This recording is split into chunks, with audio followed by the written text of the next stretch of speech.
Lisa Bielatich-Davis. And, we get together here on Sunday nights on Ancient Faith Radio to meet everyday Orthodox Christians. And, our church in North America we're just sort of scattered out. We're not only in lots of different regions and far away from each other. It's a big continent, but we're also divided up into different jurisdictions, worshiping on different calendars sometimes, although not during Lent, thank God. Yes, Blessed Feast of the Holy Cross and Blessed Annunciation to all of you, because we're all on the same calendar for now. So that's always nice. But, I think it's a wonderful thing for all of us to get to know each other and to feel like we know that, you're in the Romanian church or you're in the Serbian church or in the Greek church, whatever. We're all the same and we all know one another and care about one another. So thank God for that. We're just building up Orthodox unity, one person at a time. But, all right, tonight we are live on YouTube. We are on the Ancient Faith Ministries page, I should say. We are live on Facebook Live, which is also the Ancient Faith Ministries page. We are live on Ancient Faith Ministries on the AFR website and in the AFR app. Of course, on YouTube, there's video, so that's always kind of fun. But after the show, we're going to archive the show on the Ancient Faith website and app and also on YouTube. So if you ever miss an episode, you can come back and listen later. But you're always welcome to listen live, of course, because that's just more fun, isn't it? But tonight we have a great guest. I'm really excited to be introducing you. I met her when she came to Austin for the FOCUS conference, the 20th anniversary of Yes, last November. And so as you know, I've been bringing FOCUS people in a little bit at a time because honestly, because they're neat people. Like they're nice people. They're cool. They're Orthodox and they're doing like really wonderful service and they're leading Orthodox people in service. So if you have a FOCUS center in your town, it's really a wonderful place to go volunteer because they're really just going to help you find Christ in all of these people that need your service. So thank God, it's all very beautiful. So tonight, it's going to be Charlene Myers. She is the director of the FOCUS Center in Cincinnati. And she actually, though, she just got started there. Before this, she was in education. She was a teacher, an assistant principal, and a principal, all in the Cincinnati Public Schools. And she would work in inner city schools where she was consistently, working with students in populations where they were struggling with food insecurity. So she's sort of building on that service now. She actually started a food pantry when she was the principal, and she brings all kinds of management skills, and she's taking all of this like principal knowledge that she has, and really classroom management I'm sure comes in real handy too, frankly. But so now she's over at FOCUS Cincinnati, and so we're going to hear about how that has been. But first, we'll hear about everything else. So, Charlene, welcome to the program. Thank you so much. I really appreciate the time here. This is exciting for us. Oh, it's fun. I'm so glad that you're able to come on. And I do, I'm sure we have listeners in Cincinnati. And so I want to make sure that they hear about what you guys are doing because it's all very cool. And it's really kind of new, I know. But all right, let's start at the beginning, though. Before we get all the way to there, where were you born? Where does the story start? So I was born in New Jersey. I grew up in Secaucus, New Jersey, which is, if you know anything about New Jersey, it's right outside of New York City. So for me, I thought it was very normal to go to Broadway shows when you were in high school. Doesn't everybody? Is that like where Alexander Hamilton had his duel? Was he just like right outside? In Weehawken. Weehawken is where he had, cool. That's right. That's right. Okay. But very close, though. You're in like famous territory there right outside the city. Oh, that's neat. So as a teenager, you could just go into the city on your own and go to a play or go to, oh, that's cool. That's very cool. All right. So as a kid then, were you, I don't know, is Secaucus like kind of a suburb of New York? Does everybody just commute into the city or what's it like? Yeah, they do. I could see the Empire State Building from my, and even the Twin Towers from my bedroom window. So that's how close we were. It's actually the exit right before you get to the Lincoln Tunnel. The exit is Secaucus, and then the next exit is Lincoln Tunnel. Okay, cool. So in a way, I mean, it's kind of like if it weren't a different state, you'd almost be like a borough of the city. You'd be like a part of the city, except there's a state line there. So instead, you're what do you say that? A New Jerseyan? You're a, what do you call that? Yeah. Jerseyan. Jersey girl. Jersey girl. Yeah, that's exactly it. All right. So tell me, what was your family like? Were you in was it like a big family all in town there? Or was it just you and your parents? What was it like? Yeah, I have 4 sisters, so it was a very large family. And I'm actually Italian American, which I know is going to sound like, well, how did she become Orthodox? And that's a journey itself. But a very big Italian American family. Oh, wow. A big Italian American family in New Jersey. This is like, I feel like I've seen movies about you guys, and it was all like fun and beauty, and everybody was like passionate and loud, loving, and took care of each other, and kind of loud, good food. Is it like that? What was it like? It's loud and good food. I jokingly say that it's kind of like The Sopranos, but without the killing and without, it's exactly that. Although my husband says that you know of. Exactly. That's hilarious. So I assume, was your family Catholic? Yes, they were Roman Catholic. Yes. Okay. So did you grow up in the church, participating? Were you an excited Catholic as a kid? What was it like? Yeah, very excited Catholic as a child. As a matter of fact, I became a teacher because of a priest. There was a priest that came and spoke at our church and talked about a halfway house in New York City that he was just starting. And that really appealed to me. I knew I wanted to work with young people at a young age, and I knew I wanted to be a teacher. One of the kind of awkward things is when I was in 5th grade, at that time, I'm a bit older, and at that time, we all wore dresses to school. Well, we had to come in costume or in as to what you were going to be when you grow up. And I was wearing the same dress I wore every day to school. And the kids were like, what's the deal here? What do you want to be? And so I had to explain I wanted to be a teacher. But that was something that I always wanted to be, even as a young child. Oh, did you play school with your siblings? Well, were you older or younger? I'm the oldest. You're the oldest of 5. Oh, did you line them up and make them sit in your classroom? They'll tell you yes, but that's what I have 5 girls. That's what my oldest did. There was a lot of okay, here's what you're going to play today. But it's great, right? I mean, it's neat. And it's actually good teacher training because you're you're learning crowd control and you're learning how to handle kids from a young age. Oh, that's cool. What sort of things did you enjoy doing as a kid? I did enjoy, just visiting art museums, believe it or not, going to the zoo. I can remember going to zoos, the planetarium. I distinctly remember going to the planetarium in New York City, which is amazing. The Hayden Planetarium can't be missed. So those kind of things were things that I really enjoyed doing. I wasn't into sports. That wasn't my thing, but I always loved the theater. I mean, I really always loved the theater. Did you participate at all? Were you in plays at all? I didn't. I just didn't have the, I didn't make the cut, if you will. Yeah, I know that feeling. Yeah. I tried a little bit, but I very rarely succeeded at that. But that's kind of how it goes sometimes. But how lovely. So you really took advantage of New York, because I'm sure some people grow up nearby and really don't take advantage, but you did. You were going to the museum and going to all the stuff. Oh, that's so cool. All right. So as a teenager, you mentioned that you and your friends could just go in and see shows and stuff like that. What were you like? Did you go out a lot with your friends? Were you a problem as a high schooler? I don't know. My mother would say I was. I was the oldest. So, I always feel like the oldest has to try it. You know what I mean? The oldest has to do the thing. And then the youngest can, my sister, I have a sister that's 16 years younger than I am. And so she's like, what? That was the problem when you were growing up? Because it wasn't a problem for her. So I think that's the thing. I had a small group of friends and we would go out and do things. The other thing that happened was I'm the oldest of 5. And in New Jersey, when you are 4.5, you could start school if your birthday is within that year. So I'm born in December. And I was essentially 4.5 when school started. And my mother's like, you're up, basically because she had other babies coming. Yeah, she did. She had 4 kids in 6 years. So I had to be up.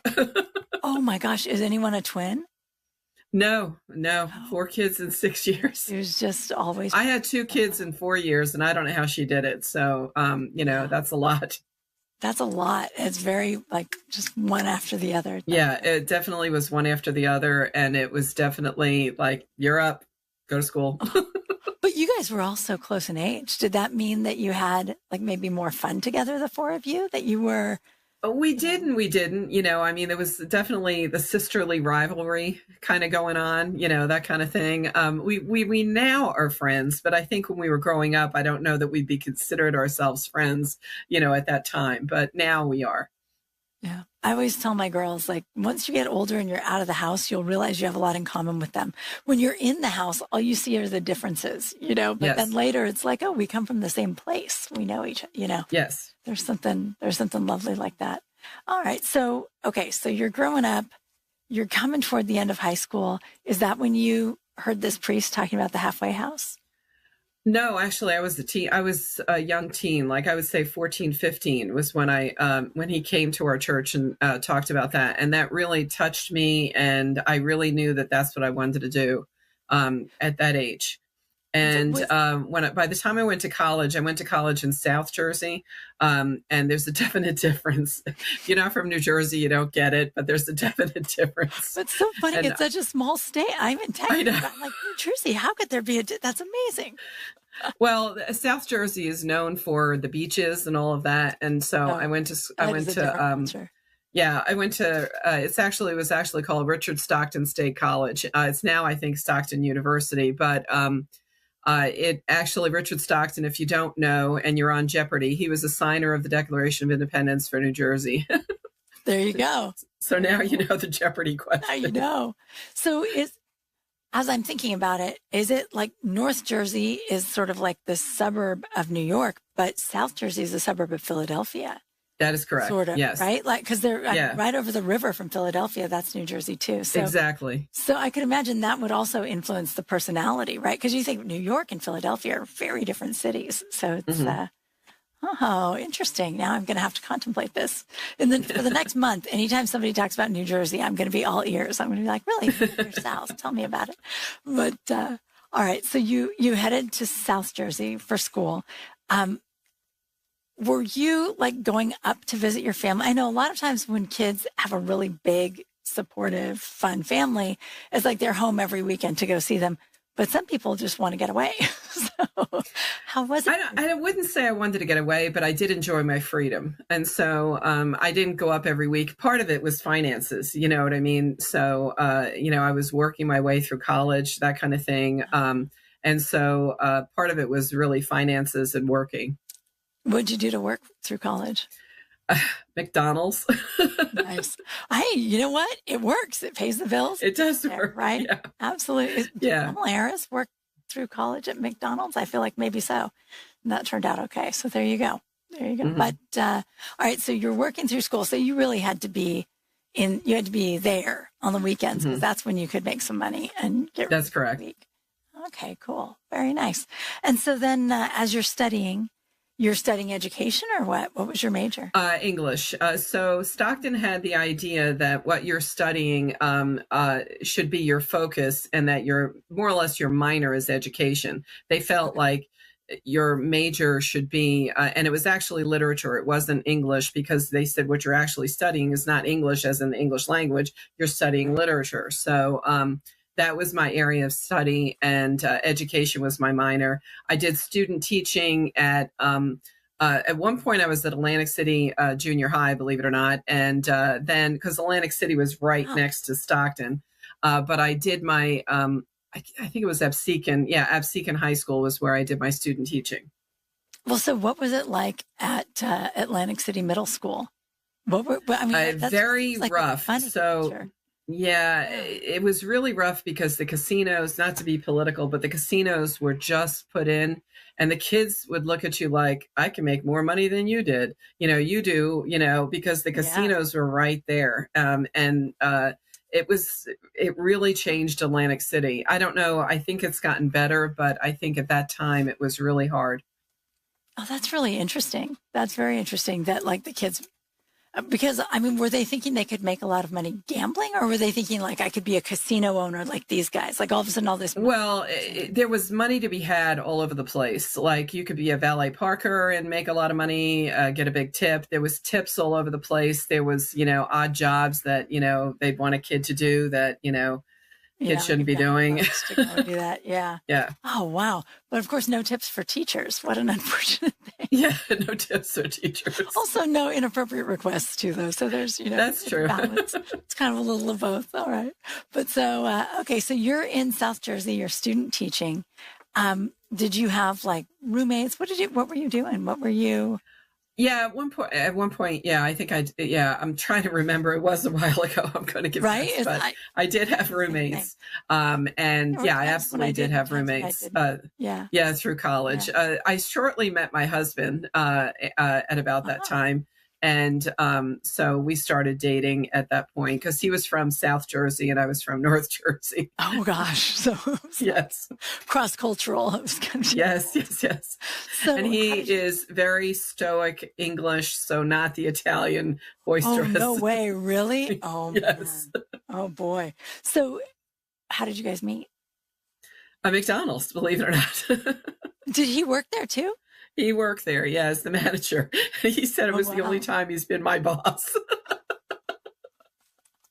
Oh, that's so cool. That's neat.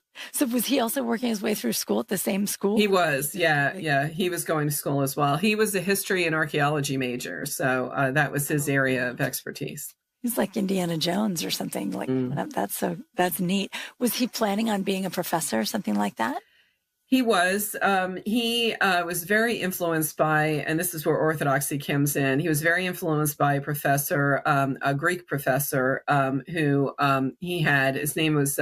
He was actually a priest. He's passed at this point, but his name was Demetrius Konstantelos, and he was very interested. He was very connected with Demetrius, and really connected with him. That started his journey on learning about orthodoxy. Of course, if you met Demetrius, he's a very big personality. And, he was like, you're Italian, you're Greek. He was one of these guys. That's awesome. He's the Konstantelos who published a bunch of books and he did. Whose name I know, right? Yeah. Okay. Yes. Yes. Cool. So he's, with this famous Greek professor and he's learning about stuff. So as you guys, I can imagine culturally, right? He's just sort of welcome you in. And it's true that Greek and Italian isn't so different. But Orthodoxy, that's a whole other question, right? Like to change religions in that way sometimes can be really difficult with your family. It can be difficult for you. How did that go? Did the two of you just kind of come to this together? Or did one of you leap in and the other one? One leaped in. He leaped in first. So when we moved to Cincinnati, he went on an archaeological dig in Cyprus. And when he went to Cyprus, he really saw orthodoxy, I think, kind of come to life for him. And that's when he decided, coming back, that he would be Orthodox. And we connected, with the OCA Church here in Cincinnati, and we started attending. Then we started having children. You know how it goes. The children are baptized in the Orthodox Church. I'm still the holdout, and it just seemed silly because here I am attending this church every week. My kids are baptized. Like, and actually, I think my priest said that to me, like, what are you waiting for? You know what I mean? Right. I have a friend whose priest said that to him, and he was like, well, I just feel like I'll know. And the priest was like, lightning's not going to strike you, man. Yeah, exactly. Just come receive communion. Like, come on in. Yeah, exactly. And that was pretty much what happened. Yeah. For some of us, it's not like the big theological journey, right? It's just sort of like you're just sort of showing up and there you are. But all right, so you guys were in the OCA. You're in Cincinnati. I'm just trying to think, what were you guys doing there? So what was your husband doing work-wise that he was Good going question. to dig in Cyprus? Yeah, he was attending school at UC, but I, at the same time, got a job in Cincinnati Public. And when I got the job in Cincinnati Public, I said to him, I don't know much about this district, but I really think that unless I do something really wrong, they're going to keep me for a long time. Like this And feels there's like going a to be place some. that doesn't fire anybody. I don't want to say that's true, but it just felt like I had a job. You know what I mean? Like I had security. Yeah, And solid. he Oh, was, that's good. yeah, he That's a was good going into feeling when his, you're young. yeah, and he was going into history and archaeology. And honestly, and this was like kind of a really big talk that we had. He would have had to, jump from city to city, depending on where the job was and all of these things. Mm-hmm. And it just felt good to kind of stay and be secure. I think we were sick of moving, that kind of thing, because we had moved from New Jersey to Albany and then from Albany to here. And it just felt like we don't want to keep doing this. Like this just doesn't feel right. And so we decided to stay in Cincinnati. He switched gears and went into engineering, which was kind of a second passion. And he went to Cincinnati State, found a job through an internship, and that's what he did for his career. Yeah, there you go. Yeah, it's interesting. There are certain things like archaeology that they can be so beautiful and you can be so passionate about them, but it really, like, there's just a lifestyle built into it. And as you get married and start thinking about kids or whatever, it just suddenly it's not quite the same. But, yeah, the nomad part of it is not the part that we're kind of embracing. And I think, like I said, we just at that point were like, we don't want to move anymore. This is crazy. Right. Well, and I don't think you think about that, when you're 18 picking a major, right? It's just like, this is really cool. It's like, well, will it be cool forever? But so, okay, well, so there you guys are. So now you were settled into Cincinnati and you just stayed there forever and ever. Mm-hmm. You're just still there. That's great. That's really nice. So tell me about teaching in the Cincinnati schools. What was it like? Or, what was it like at first and did it evolve over time? It did evolve over time. I mean, Cincinnati has an inner city about it, but it's not as inner city as the East Coast. Like it thinks it's inner city, but it's not as inner city as the East Coast. I mean, as a matter of fact, I can remember early on, a couple of friends of ours came up and I showed them the school I was teaching at, which was the really tough school. And they're like, that's the really tough school. Like it didn't even look like the really tough school. Just one funny story that happened early on in my teaching career. So here I am, 23 years old. I'm teaching high school kids and they were calling me ma'am because that is what happens in Cincinnati. They call you ma'am. But on the East Coast, if you call somebody ma'am, you're being a smart aleck. Like, why are you calling me ma'am? Obviously not a ma'am. I'm 23 years old. Right. And so my reaction was totally wrong. And they were like, I don't know what to say to you. I'm calling you ma'am.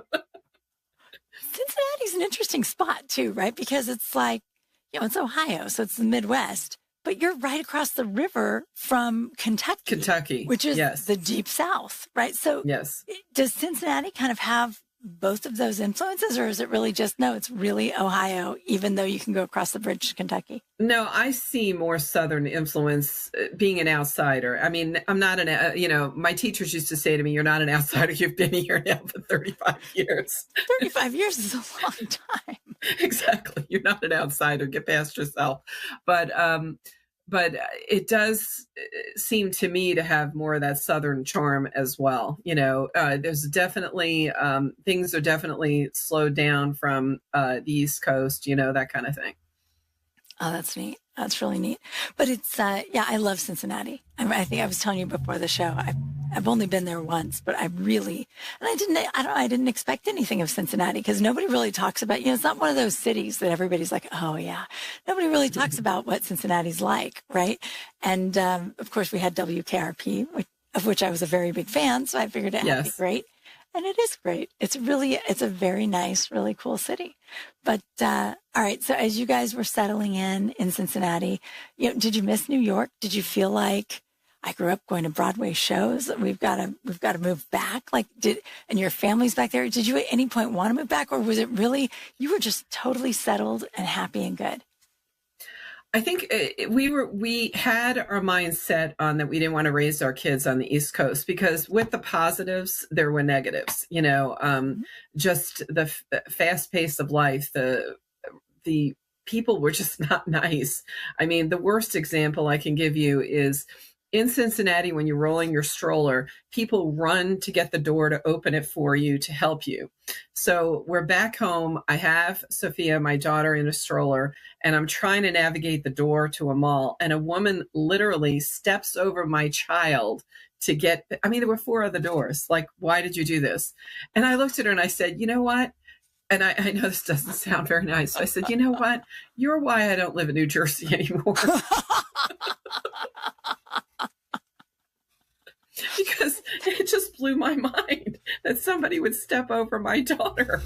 That's crazy. Yeah, you're right. That would not happen here either, down in Texas either. I think there's that, like the South and the Midwest, people are just nice. They're just thinking. Yeah, I mean, they will literally run to get the door if you have a stroller. And I find myself doing the same thing. Like, that's the other thing. Like, you change. I don't know that I would have done that if I was living in New Jersey. Yeah. But now that I'm not, I'm doing that, and I'm conscious of that. Like, you become conscious of these things that you wouldn't have become conscious of before. It's true. And it's kind of an important thing, right? Because it's a very Christian mindset to be walking around and seeing who are the people around me, what are their struggles, what, is that old man can't walk very well, maybe he needs some help, right? Like these kinds of things, it's a very Christian awareness to have. And it's not like it's your fault if you live in a culture that doesn't have that awareness. It's just really hard to develop when people are walking around not aware of it. Whereas the culture in some places really lends itself towards softening people and making them more aware, which, thank God for that, because we could use more of that, I think, all over the place. But, all right, well, we are going to be taking a very short break, and then we're going to hear a little bit about what it's like to be a principal in Cincinnati. And, of course, we're going to hear all about FOCUS Cincinnati. What's the FOCUS Center? What are they doing? What's going on there? So we'll be right back with Charlene Myers.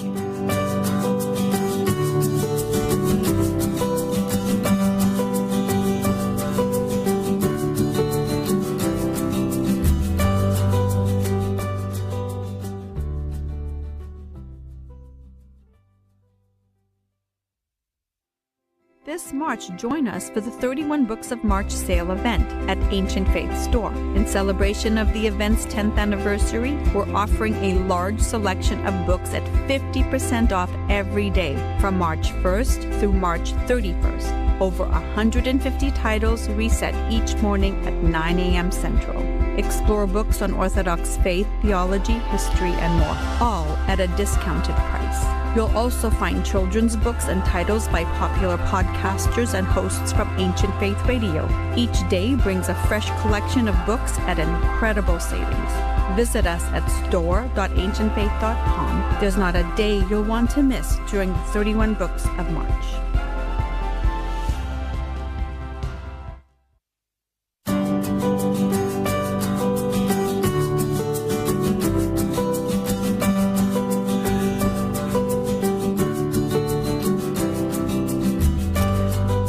Welcome back to Everyday Orthodox. We're here tonight with Charlene Myers, and she is, in fact, the director of FOCUS Cincinnati, which is very cool. So we're going to learn a little bit about what FOCUS does there and just what a FOCUS Center even is, because it's actually sort of an interesting thing.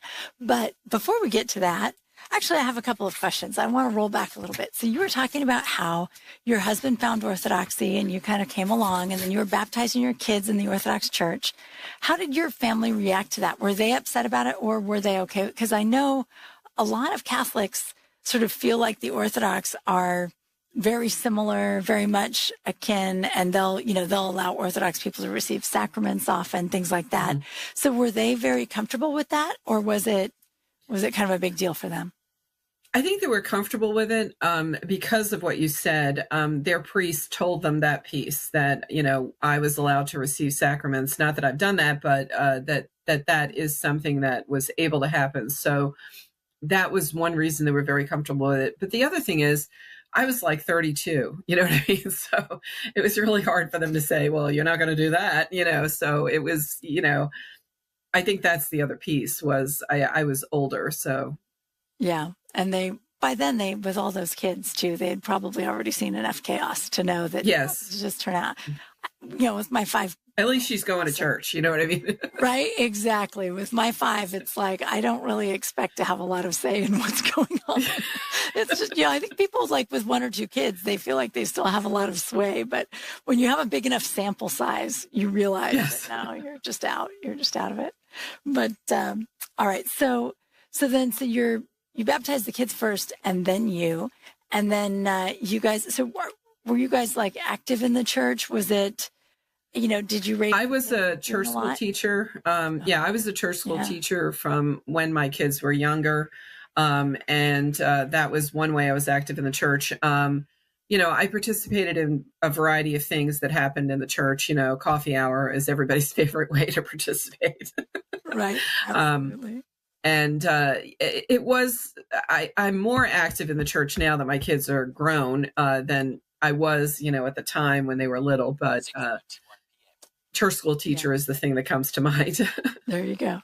But that's great. That's lovely. And so then, all right, so you guys are raising your kids. You're still teaching. At what point did you move up to like assistant principal and principal? Was that after the kids were a little bit older, or how was that? Yes. Sophia was 5 and Justin was 1, which was not the best time to become an assistant principal, but it was all ego at that point from my point of view. And I realized after I did it and I jumped in the pond that wasn't the best move. And so I decided to stay stay put for a number of years. So for about 12 to 14 years, I was an assistant principal. It's probably the longest assistant principal in Cincinnati Public Schools, because people would say, like, why don't you want to get promoted? And it was really because I shouldn't have jumped as early as I did. And I realized that, but it was kind of no going back. I stayed being an assistant principal and then moved on to be a principal once Sophia graduated high school. That was my oldest graduated high school. My son was entering high school. And that's when it made sense to me to become, that's when I made a more cognitive, sensible decision. And my ego wasn't saying, hey, go do this. So what exactly then does a assistant principal do? I feel like when my kids talk, my high schoolers will be like, oh, the AP. And it's like, that's where you go if you're in trouble. You go talk to the assistant principal, right? Is that what you did for that many years? That, and the other big job I had was the master schedule.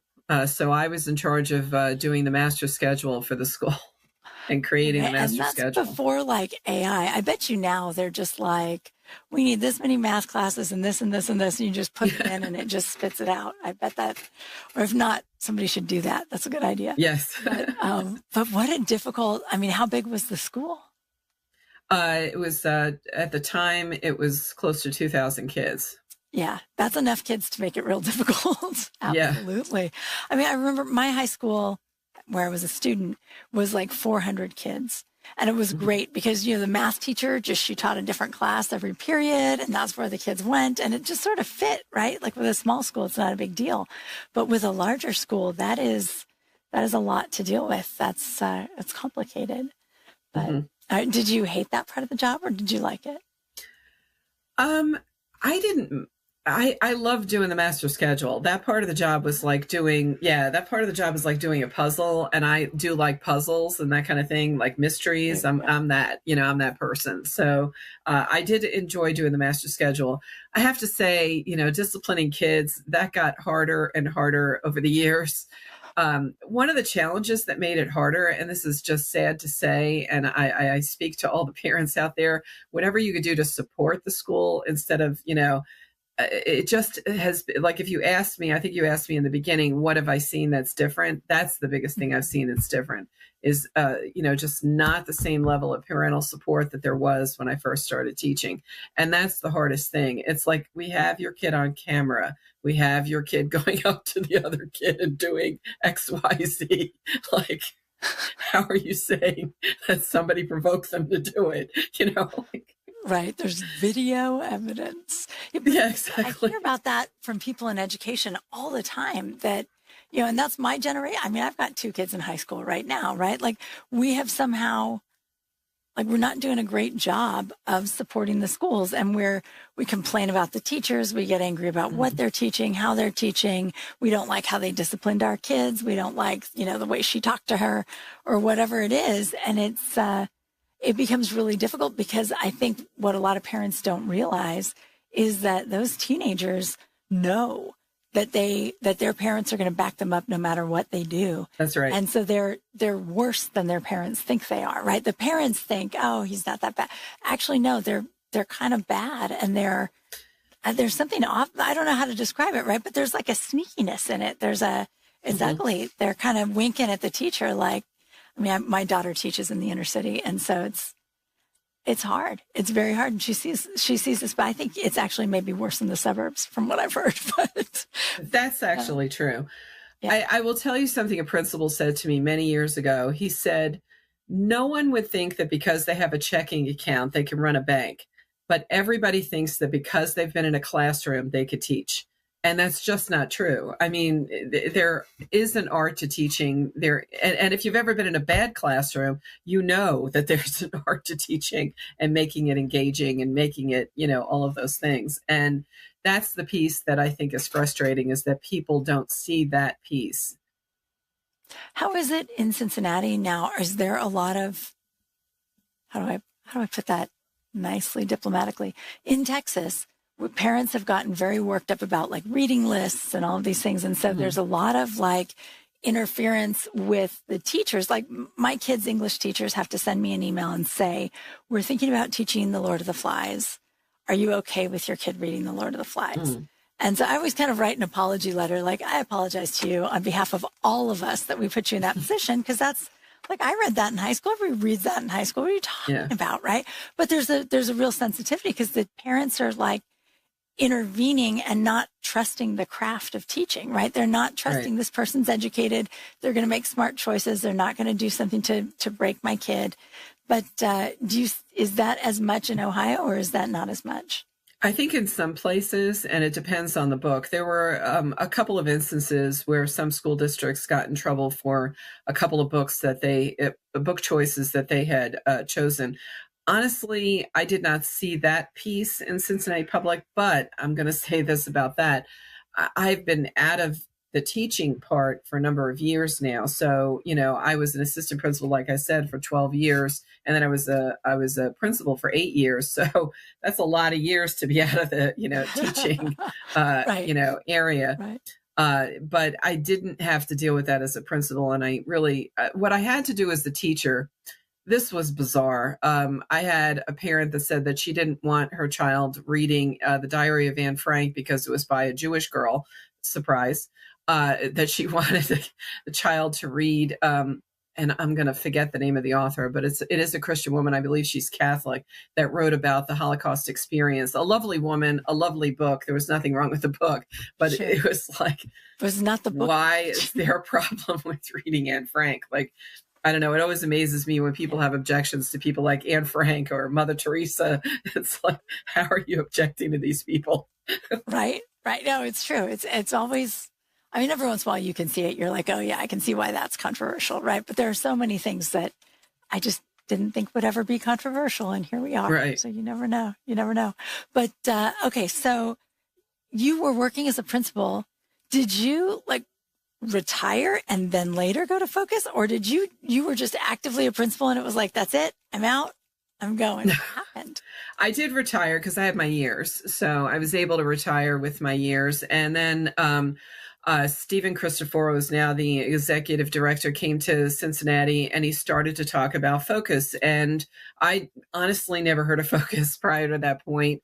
And there was an exploratory committee, and I was going to those meetings, and I just became very interested in this because this was the part of my job, helping people, working with people to support their needs that I really enjoyed as a principal. And so that was the reason that this became something that I really wanted to do. That makes sense.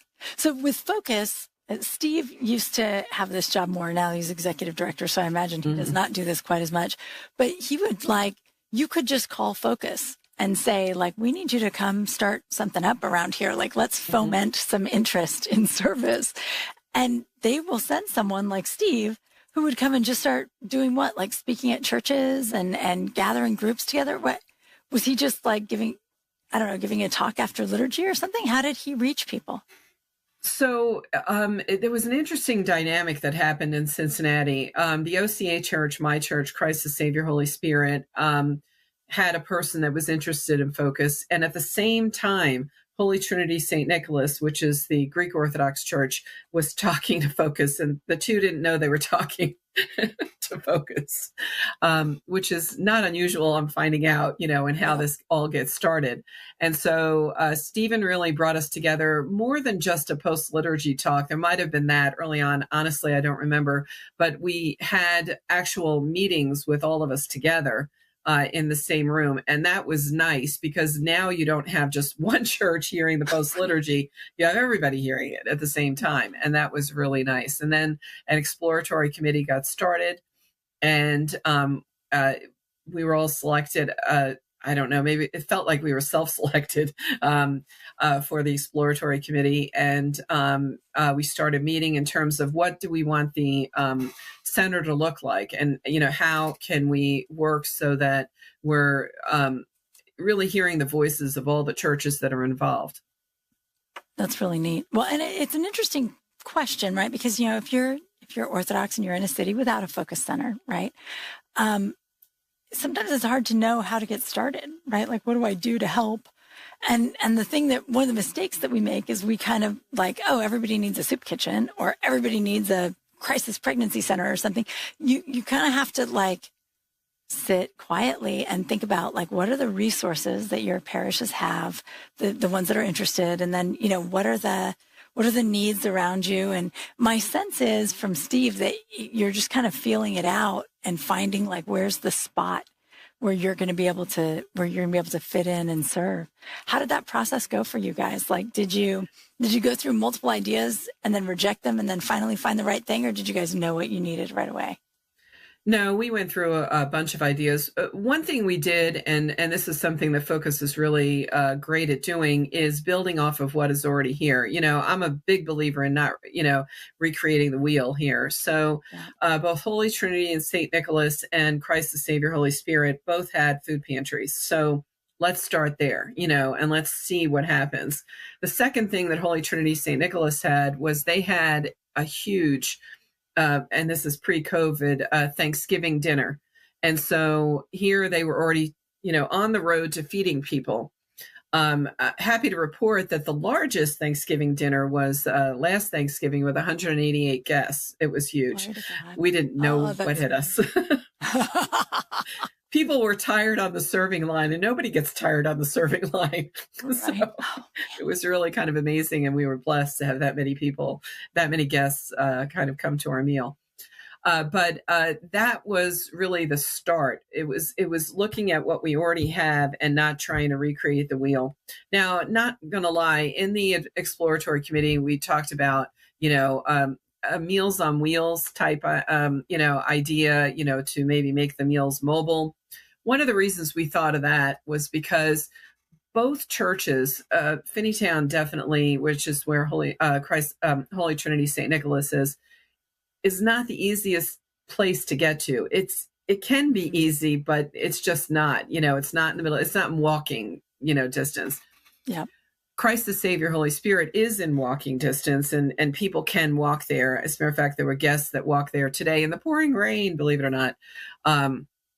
But it didn't, we were thinking at that time that maybe this Meals on Wheels would be the way to go. And we decided against it. We decided to just hold the meals in the churches and to see what happened. And it was a slow build, but it was a build nonetheless. And so we started out with 4 guests.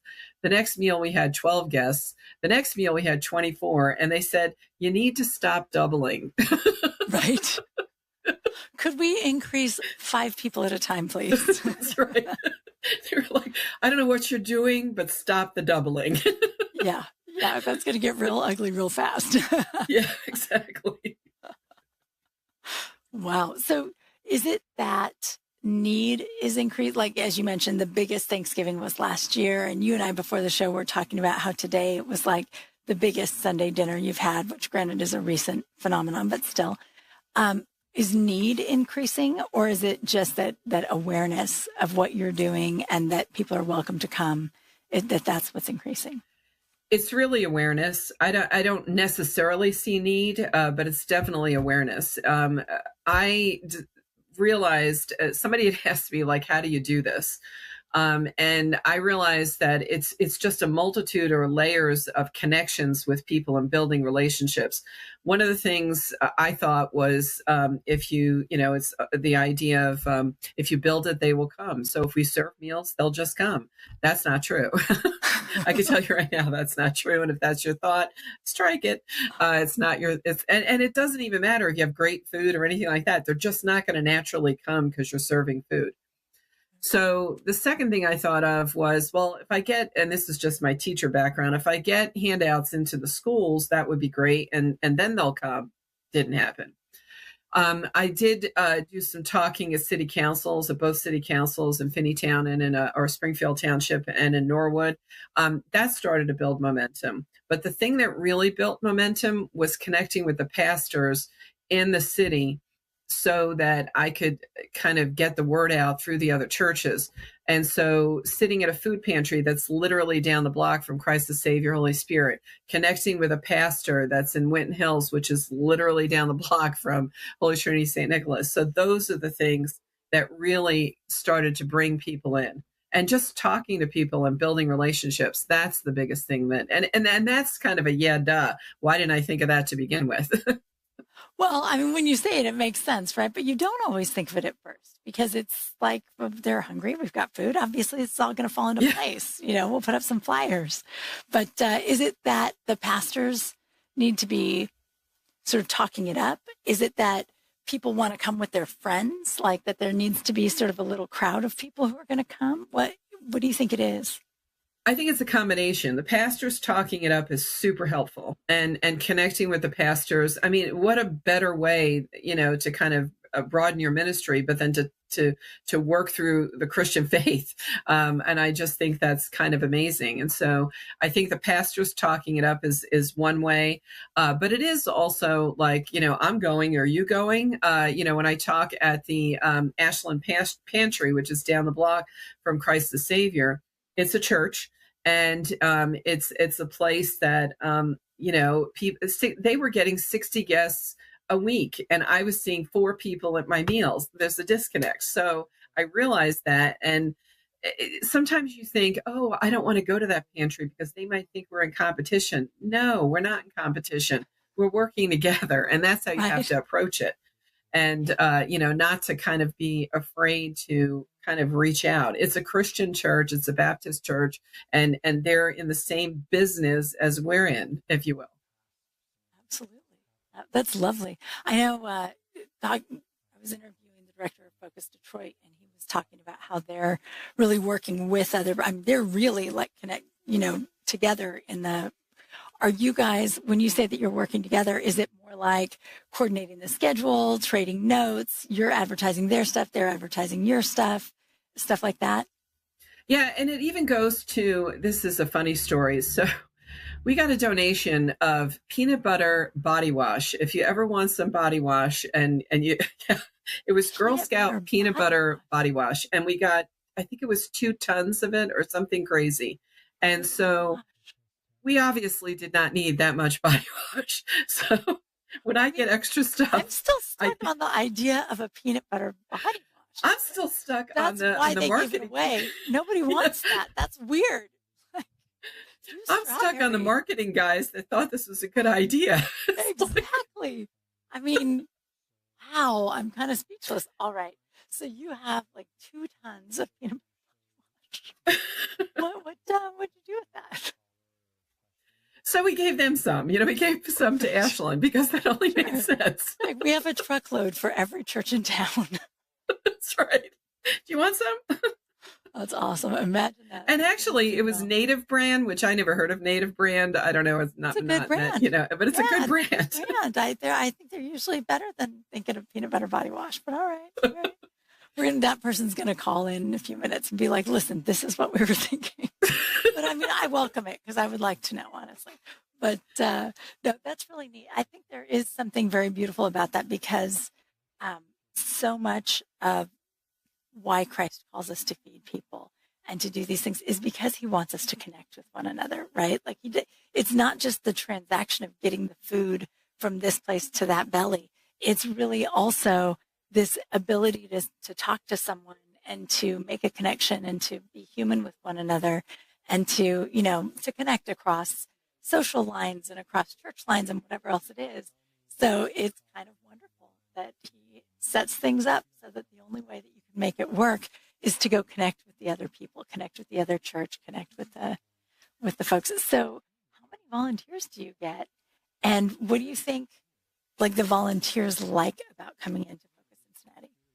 So one of the things that FOCUS stands for is Fellowship of Orthodox Christians United to Serve. And so early on, reaching out to the other churches and making sure that everybody had a seat at the table was really important. So right now we have 5 churches. We have Holy Trinity St. Nicholas, which is a Greek Orthodox church. We have St. James, which is an Antiochian church. We have St. George, Serbian church, St. George, Russian church, and Christ the Savior, which is an OCA church. And so all of those churches kind of come together and serve. And that to me is the beautiful thing about FOCUS and what we do.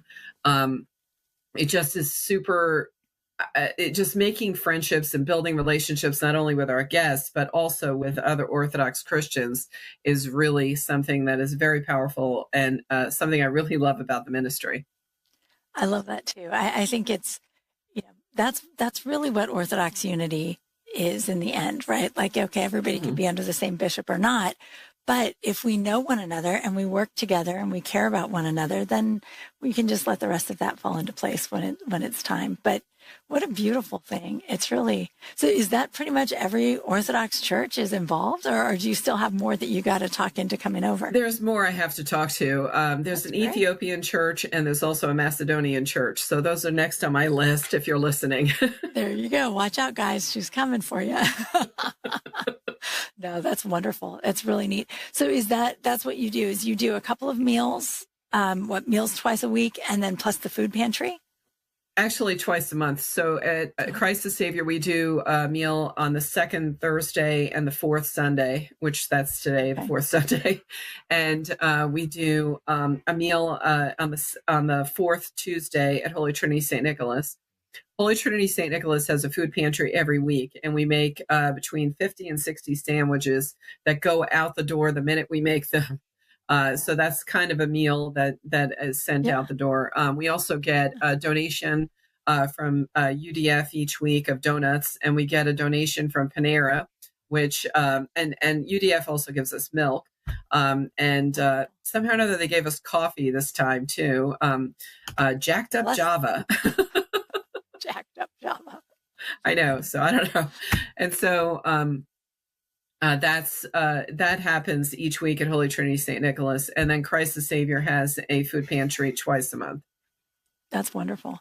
Well, and it is, I think people underestimate how willing a lot of businesses are to participate in these things, right? Like I know Panera in a lot of different places is involved with stuff like this. And Chick-fil-A does some stuff with FOCUS, and our local grocery stores are pretty good about throwing in some grocery store gift cards here and there to the food pantry. Yes. And so, thank God for that. That's very, it's really nice. Again, you're just kind of inviting more people in and you're connecting with more people.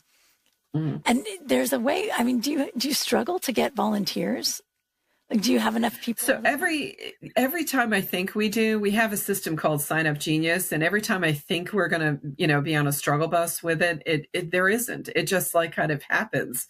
Father Mark, who's the priest at Holy Trinity St. Nicholas, says, it'll work out, and it does. And it always shocks me that it works out, but it does. People will step up, that might not have signed up on the Sign Up Genius, and they just are there. Like I know for a fact, and I pray this is true, that on Tuesday, when we have a meal on Tuesday, Eleni will be there and she'll be signing people up because she's told me I am always going to be here. And if I'm not here, I'm texting you. So, and I haven't gotten a text yet. Well, there are some people who don't want to like commit in advance because they're like, well, what if something comes up or what if I'm not feeling well or something? But then in the end, they really do all want to come because there's a real joy There's always such a joy in service, I think, is that, so when I've forgotten already, sorry, but how big are the meals? How many people come? So we usually see between 40 and 50 people at each meal. One meal we had like 80 people that came. It was the ribs meal. I think they found out we were serving ribs. And so. Yep. I mean, coming up with something interesting like that, I bet is a pretty good tactic if what you're trying to do is get people in the door. When you're like stabilized and you've got the right number of people, maybe not good for ribs, I guess. But that's really neat. I love that. And so what are the plans for Focus Cincinnati? Like what would you see as Focus Cincinnati grows? Is it sort of like you're still stabilizing right now by adding in the Sunday dinner? That's exactly right. We added the Sunday dinner, but the other thing we added this year is we started a warming center in Norwood, and we opened the warming center to serve meals. And there were 3 meals a day that we served at the warming center. It happened to be a Baptist church that we used, not Ashland, it was called Christ Temple. And we opened the doors when the weather hit below 20. And the reason we did it was because Norwood had nothing like it. The nearest warming center would be like 3 miles into Cincinnati, and walking that was like not going to make sense. So we were fortunate to have a donation from an organization called La Soup, and they gave us food that we can give to our neighbors in need. And it was just a wonderful relationship with this Baptist church. It was a wonderful relationship with our guests. And it just really worked out. That's neat. That's really neat. Well, that's a really beautiful ministry, because more than even just a meal, right? Like it's really, really cold and people don't have anywhere to go. Like it's a very special thing to be able to invite them in and to do that. I love that. So do you find that like if you're doing more, people come more? You know what I mean? Like I find that sometimes with a ministry, if it meets more often, all of a sudden people get used to it or they make friends there or something like that. Are you finding that as you add more, like the warming center, that the volunteers just kind of pour in a little bit better, or is it tough? It can be tough, but I also think that one of the things that happens with the volunteers is, we have a kind of core group of volunteers that volunteer each time, and they go out and try and recruit individuals like, hey, have you heard about this? Are you interested in doing this? And that's the best kind of form of advertisement that there can be, instead of me getting up there and saying, hey, volunteer. It's really helpful when our volunteers kind of recruit others. And that core group is really nice to kind of be able to count on. That's beautiful. Thank God. Gosh. Well, what a wonderful ministry. And so how do people support Focus Cincinnati? Like if you're in Cincinnati and you want to volunteer, what do you do? And if you're not in Cincinnati, what can you do? The biggest thing that you can do is go to our website. We have a volunteer page, and if you're interested in volunteering, you can click that volunteer page. There's a link there, and it sends you to a Google form, and then you can volunteer that way. Obviously, we talk about time, talent, and treasure. So your time and your talent would definitely come from volunteering in the ministry. And of course, your treasure would come from donating to Focus Cincinnati, because obviously we couldn't do our work without with that piece as well. Absolutely. And to do that, you can go to focuscincinnati.org. And it's on the main Focus page, of course, as well. You go to the Focus page, you go to Focus Centers, you can pick any one of them. But you can also go to focuscincinnati.org and just click on the blue donate button. And you can also see more about exactly what's going on and how everything's going. Well, Charlene, thank you so much for coming on and for talking to us. Both, your life has been very interesting, but it's also really great to hear about the good work you're doing. Thank you for all that you're doing. Well, thank you very much for having me. I appreciate it. This was fun. It was fun. Absolutely. Well, thank you so much. And thank you to our audience for joining us. Come back next week. We'll meet another everyday Orthodox Christian. Good night. Good night.